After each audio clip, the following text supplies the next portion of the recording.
তো ভাই অবশ্য আজকে ভিডিওটা সুন্দর একটা ব্লগ ভিডিও যেখানে চাষিরা কষ্টের মধ্যে কিভাবে রোজা রাখে। আসসালামু আলাইকুম ফ্রেন্ড। আসসালামু আলাইকুম ফ্রেন্ড। আজকে ওয়ালাইকুম আসসালাম। ফজরের নামাজ পড়ে চলে এলাম, দেখো কোনো পুরো অন্ধকার হয়ে আছে। আজকে আলো তুলে যাচ্ছি, আল দেখতে পাচ্ছি নেবে।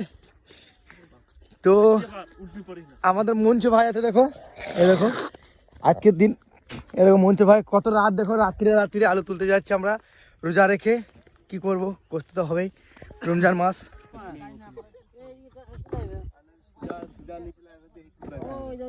একটা ভিডিও গেল, একটা ভিডিও গেল।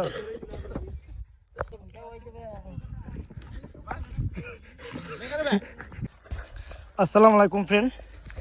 আজকের দেখুন সেই ভোরবেলা এসেছি রোজা রেখে, ভোরপুর আলু বাজছে, এটা 11টা বাজতে যাচ্ছে। সেই ভোরবেলা এসে ফজরের নামাজ পড়ে এসে আর বোঝাটা দেখাচ্ছি, দেখো এখান থেকে রোজা করে সেই ভোরবেলায় এসেছি।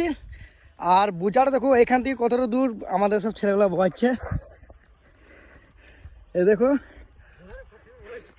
এই রোজা রেখে ওই তাল গাছটা দেখতে পাচ্ছ, আশা করি একটা গাড়ি দেখতে পাওয়া যাচ্ছে। ওই তাল গাছগুলো আছে 1 কিলোমিটার পাক্কা বোঝাটা মাথায় করে নিয়ে যেতে হচ্ছে। আর এদিকে ভুঁই হচ্ছে, ওই ভুঁই।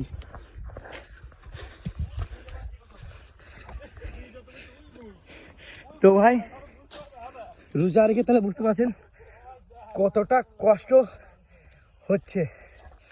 তো এই রোজা রেখে যে সকাল থেকে বোঝা পানো, ভোরবেলা এসে 1 কিলোমিটার বোঝা নিয়ে যাওয়া প্রচণ্ড রিস্কের কাজ আর প্রচণ্ড কষ্টের কাজ। তো ভিডিওটা ভালো লাগলে অন্যকে দেখার সুযোগ করে শেয়ার করে প্লিজ ভাই। 1.5 কিলোমিটার। আর এদিকে দেখতে পাচ্ছ ওই ভুল, যারা আল্লাহকে ভয় করবে তারা হাজারো কষ্টের মাঝেও রোজা রাখবে ভাই, এইটাই আল্লাহর উপর বিশ্বাস।